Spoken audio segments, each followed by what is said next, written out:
नमस्कार दोस्तों, आज की कक्षा में आपका स्वागत है। पिछली कक्षा में हमने दक्षिणी अमेरिका के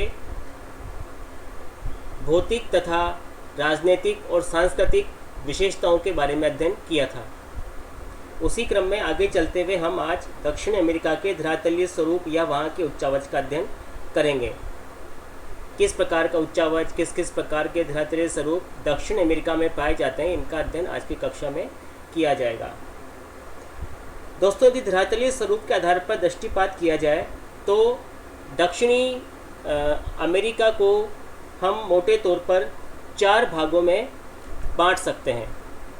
4 भागों में दक्षिण अमेरिका को मोटे तौर पर बांटा जा सकता है, जिसमें यहाँ के जो पर्वतीय भाग हैं सबसे पहले उनको सम्मिलित करते हैं। पर्वतीय भागों के पश्चात हम इसके पठारी और उच्च स्थल भागों को सम्मिलित करते हैं और उसके पश्चात हम इसमें मैदानी भाग को सम्मिलित करते हुए अंततः इसके तटीय मैदानी प्रदेशों को सम्मिलित करते हैं। तो इस प्रकार से 4 भागों में दक्षिणी अमेरिका के धरातलीय स्वरूप को बांटा गया है। पर्वतीय भाग, पठारी या उच्च भूमि वाले भाग, मैदानी भाग और तटीय भाग। जो पर्वतीय भाग है उसे एंडीज पर्वतमाला के नाम से जाना जाता है। दक्षिण अमेरिका का जो पहला भौतिक प्रदेश है, ये देखिए, ये दक्षिण अमेरिका का पहला भौतिक प्रदेश है या पहला स्थलाकृतिक उच्चावच, जिसे हम एंडीज पर्वतमाला या पर्वतीय प्रदेश के नाम से जानते हैं। ये दक्षिण अमेरिका का पहला भौतिक प्रदेश गिना जाता है। यदि दक्षिण अमेरिका के भौतिक प्रदेशों में के बारे में प्रश्न पूछा जाए तो उसमें भी आप इसे वर्णित कर सकते हैं।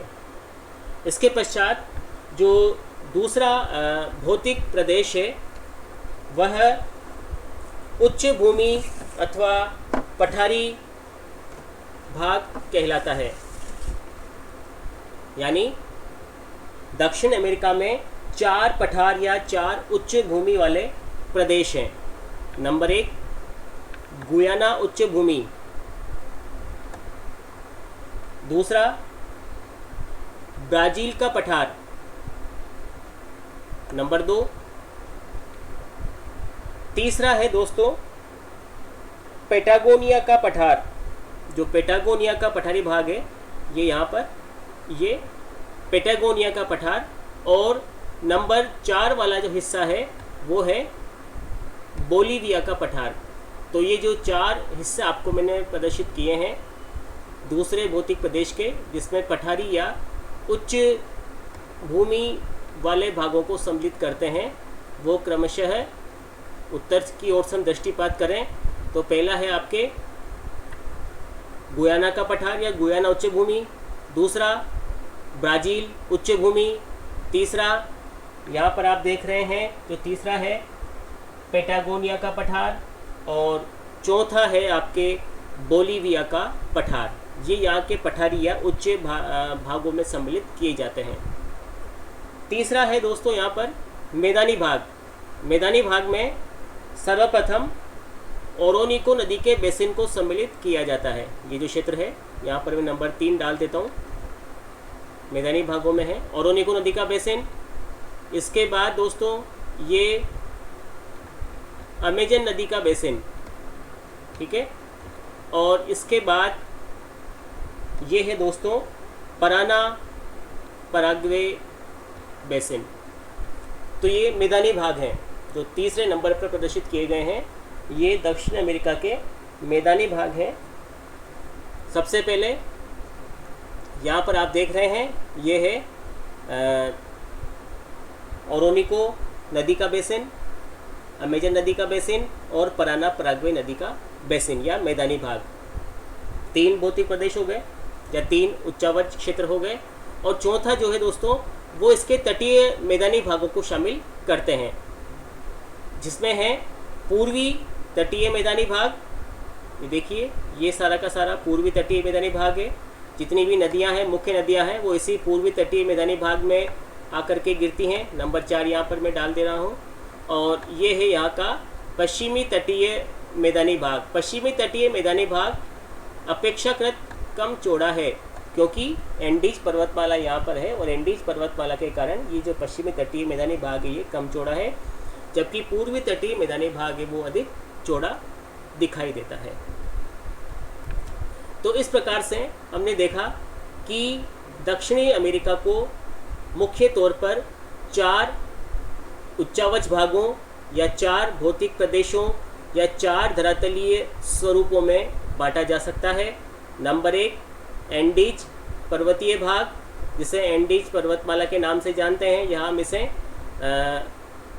पर्वतीय भौतिक प्रदेश भी कह सकते हैं।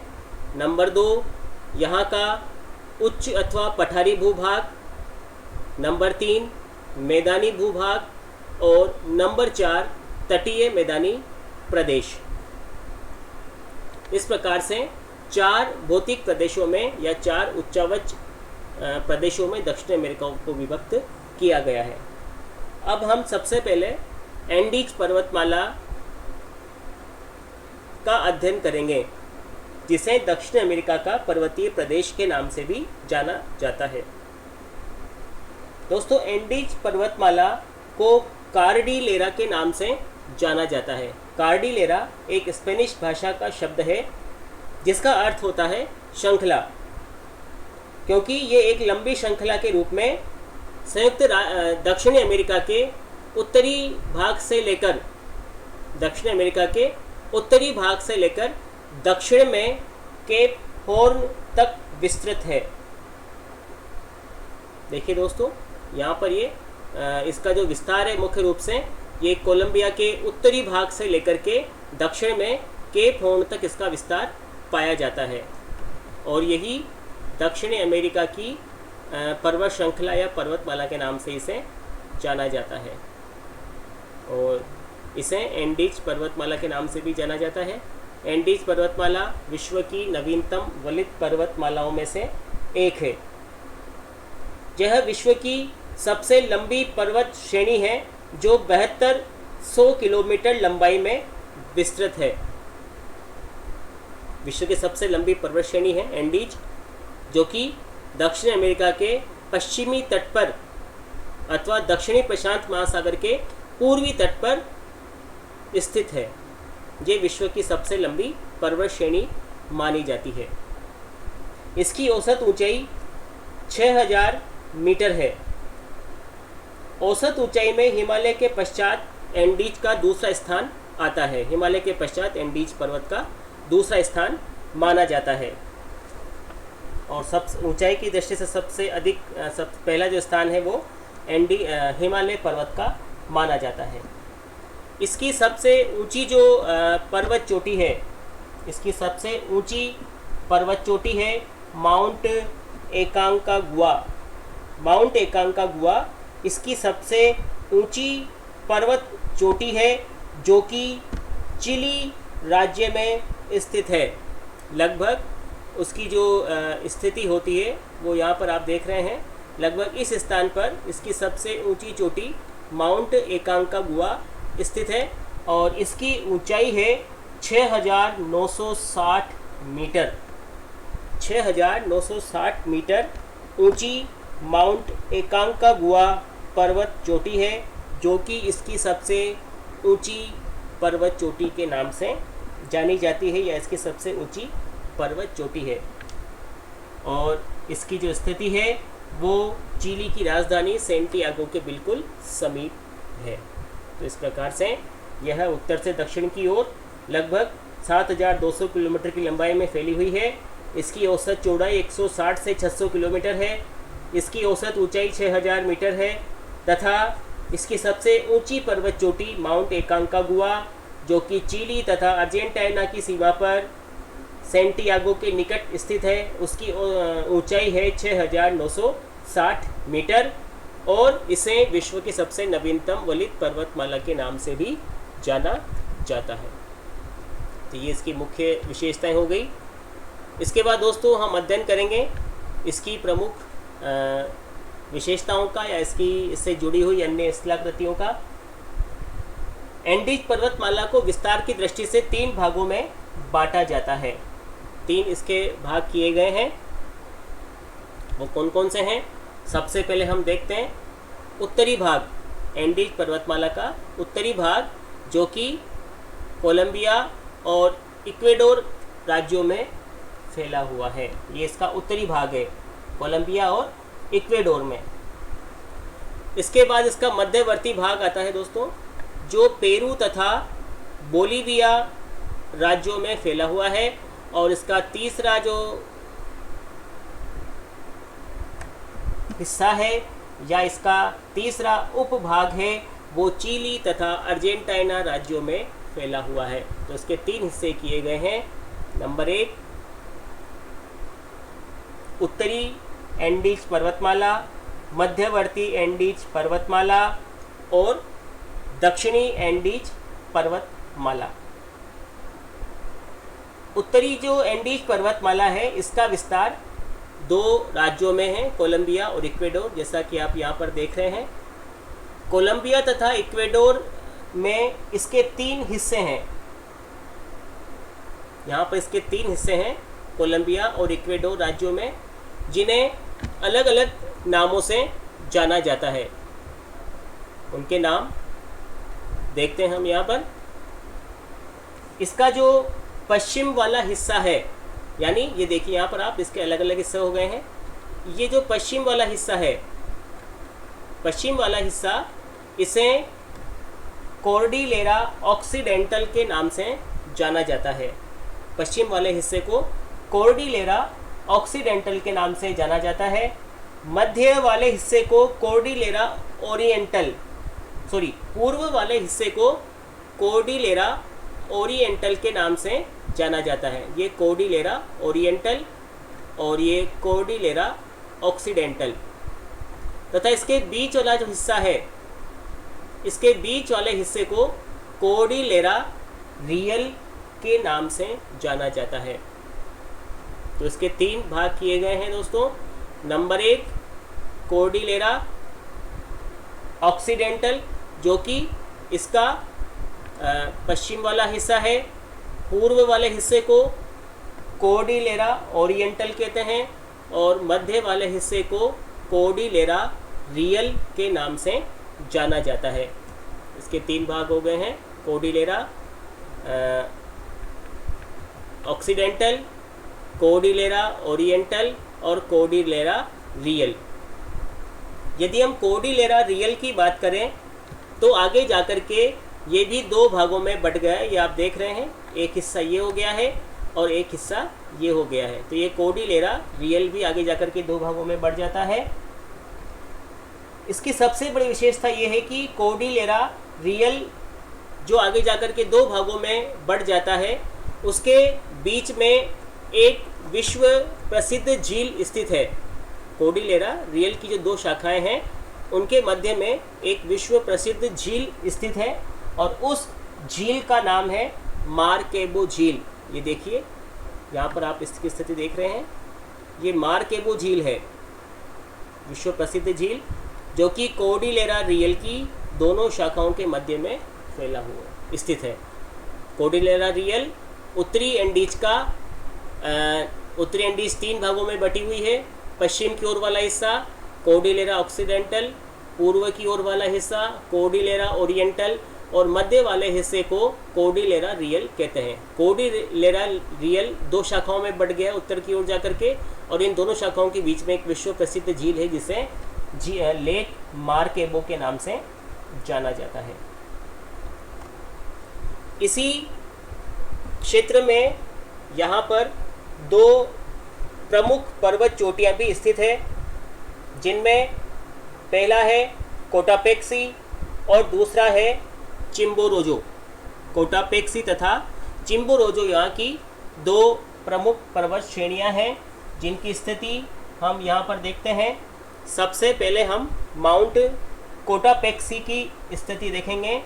माउंट कोटापेक्सी 5900 मीटर ऊंचा है। माउंट कोटापेक्सी 5900 मीटर ऊंचा है और उसकी स्थिति लगभग यहाँ पर है। ये है माउंट कोटापेक्सी और इस यहाँ पर है माउंट चिम्बोरोजो। माउंट कोटापेक्सी तथा माउंट चिम्बोरोजो। कोटापेक्सी 5,900 मीटर इसकी ऊंचाई है और चिम्बोरोजो की ऊंचाई है 6,270 मीटर। तो उत्तरी जो एंडीज है इसकी सबसे ऊंची जो चोटी है वो माउंट चिम्बोरोजो है। माउंट चिम्बोरोजो जिसकी ऊंचाई है 6,270 मीटर तथा इसकी दो प्रमुख चोटियां हैं, माउंट कोटापेक्सी 5,900 मीटर तथा इसकी सबसे ऊंची जो श्रेणी है वो है माउंट चिम्बोरोजो जिसकी ऊंचाई है 6,270 मीटर। ये उत्तरी एंडीज की प्रमुख विशेषताएं मैंने आपको यहाँ पर बताई है। एक बार हम इसको पुनः रिवाइज कर लेते हैं।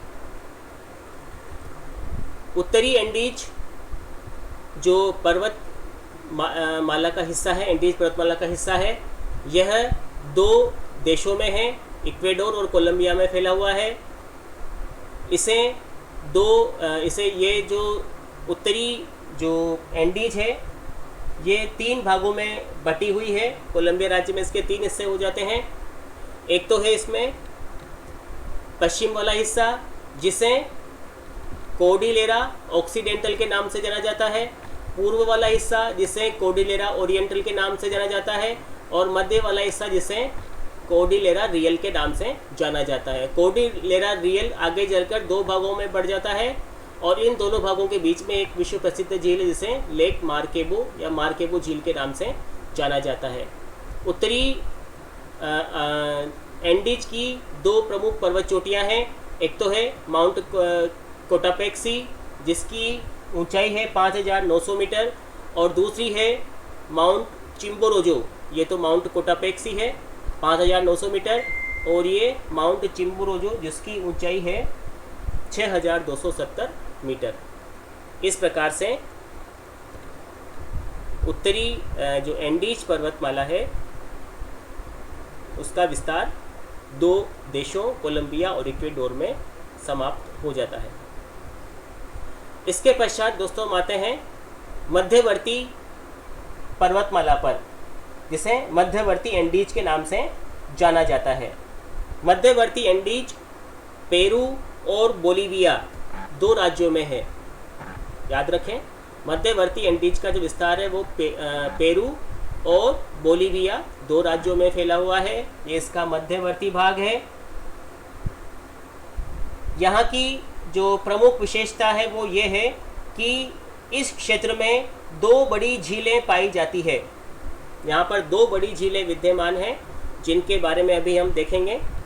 जो मध्यवर्ती एंडीज है यहाँ पर 2 बड़ी झीलें विद्यमान हैं, वो कौन कौन सी है ये हम देखते हैं। सबसे पहली जो झील है वो पेरू तथा बोलीविया की सीमा पर स्थित है। ये देखिए, ये झील पेरू तथा बोलीविया की सीमा पर ये स्थित है और इसे कहते हैं टिटिकाका झील। ये टिटिकाका झील है, विश्व की सबसे ऊंची मीठे पानी की झील है जो कि 3,812 मीटर ऊंचाई पर स्थित है। ये देखिए, दोबारा बता रहा हूँ, पेरू तथा बोलीविया की सीमा पर इस पर्वत श्रृंखला में ये विश्व की सबसे ऊंची मीठे पानी की झील है जिसे टिटिकाका झील के नाम से जाना जाता है। इसकी ऊंचाई है 3,812 मीटर और इस झील का जो क्षेत्रफल है वो लगभग 8,300 वर्ग किलोमीटर का है। दूसरी झील इसी में है जिसे लेक पूपो, ये देखिए, ये बोलीविया में है, जिसे लेक पूपो के नाम से जाना जाता है। ये बोलीविया के पठारी भाग पर है। ये एक खारे पानी की झील है। तो ये जो लेक टिटिकाका है ये तो मीठे पानी की झील है और ये लेक पूपो ये खारे पानी की झील है। तो इस प्रकार से मध्यवर्ती एंडीज पर्वतमाला की 2 विशेषताएं हैं। सबसे पहला तो ये मध्यवर्ती हिस्सा है और मध्यवर्ती हिस्सा होने के कारण ये है 2 देशों में फैला हुआ है। यहाँ पर पहला तो पेरू और दूसरा बोलीविया। यहाँ पर 2 बड़ी झीलें हैं। एक तो है लेक टिटिकाका जो कि विश्व की सबसे ऊंची मीठे पानी की झील है। यहाँ पर मैं आपको दिखा रहा हूँ, ये देखिए, यहाँ पर विश्व की सबसे ऊंची मीठे पानी की झील 3,812 मीटर ऊंची है लेक टिटिकाका जो कि पेरू तथा बोलीविया की सीमा पर है। और जो दूसरी झील है वो खारे पानी की झील है। लेक टिटिकाका तो मीठे पानी की झील है। टिटिकाका झील मीठे पानी की सबसे ऊंची झील है। और दूसरी है खारे पानी की झील, जिसे पूपो के नाम से जाना जाता है। पूपो है, और ये स्थित है बोलीविया राज्य में। तो इस प्रकार से जो पूपो लेक है वो बोलीविया राज्य में है, तथा जो लेक टिटिकाका है, लेक टिटिकाका पेरू तथा बोलीविया की सीमा पर स्थित है। ये मध्यवर्ती एंडीज पर्वतमाला के बारे में आपको यहाँ पर जानकारी दी गई। इसके बाद है दक्षिणी एंडीज पर्वतमाला। दक्षिणी एंडीज पर्वतमाला दो देशों में फैली हुई है। नंबर 1 चिली और दूसरी अर्जेंटीना। चिली तथा अर्जेंटीना में मध्यवर्ती दक्षिणी जो एंडीज पर्वतमाला है यह फैली हुई है। इसका विस्तार चिली से लेकर दक्षिण में स्टेटन द्वीप तक है। ये देखिए लास्ट यहाँ पर स्टेटन द्वीप स्थित है। तो चिली से लेकर के स्टेटन द्वीप तक इसका विस्तार पाया जाता है। ये जो पूरा हिस्सा है ये दक्षिणी एंडीज पर्वतमाला का हिस्सा माना जाता है। और ये एंडीज पर्वतमाला के दक्षिण वाला जो भाग है उसे दक्षिणी पर्वतमाला या दक्षिणी एंडीज पर्वतमाला के नाम से जाना जाता है। इसका विस्तार चिली की उत्तरी सीमा से लेकर के दक्षिण में स्टेटन द्वीप तक है। तो इस प्रकार से जो ये पर्वतमाला है यह दक्षिण में स्टेटन द्वीप पर आकर के समाप्त होती है, जिसका विस्तार उत्तर में कोलंबिया के पठार से लेकर के दक्षिण में स्टेटन द्वीप तक है, जो कि कुल लगभग 7,200 किलोमीटर की लंबाई में दक्षिण अमेरिका के पश्चिमी तट पर स्थित है। यह दक्षिण अमेरिका के पश्चिमी तथा पूर्वी तटीय भागों के मध्य में एक अवरोध है। केवल कुछ ही स्थानों पर संपर्क हो सकता है, जैसे आर्मीनिया, कोलंबिया में आर्मीनिया नाम के स्थान है जहाँ से संपर्क इसका पश्चिमी तथा पूर्वी भाग की तरफ हो सकता है। और दूसरा है पीमाक घाटी पेरू में, जहाँ से पूर्वी भागों का संपर्क पश्चिमी भागों से हो सकता है। तो इस प्रकार से यहाँ पर हमने एंडीज पर्वतमाला का अध्ययन किया, जिसे कि 3 भागों में बांटा गया है। उत्तरी एंडीज पर्वतमाला, जिसका विस्तार कोलंबिया तथा इक्वेडोर राज्यों में है। मध्यवर्ती एंडीज पर्वतमाला, जिसका विस्तार पेरू तथा बोलीविया राज्यों में है। और दक्षिणी एंडीज पर्वतमाला, जिसका विस्तार चिली तथा अर्जेंटीना राज्यों में स्थित है। आशा है आपको आज का चैप्टर समझ में आया होगा।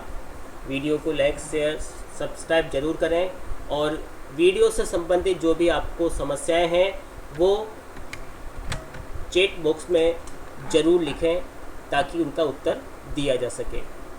धन्यवाद। आज हम इतना ही अध्ययन करेंगे।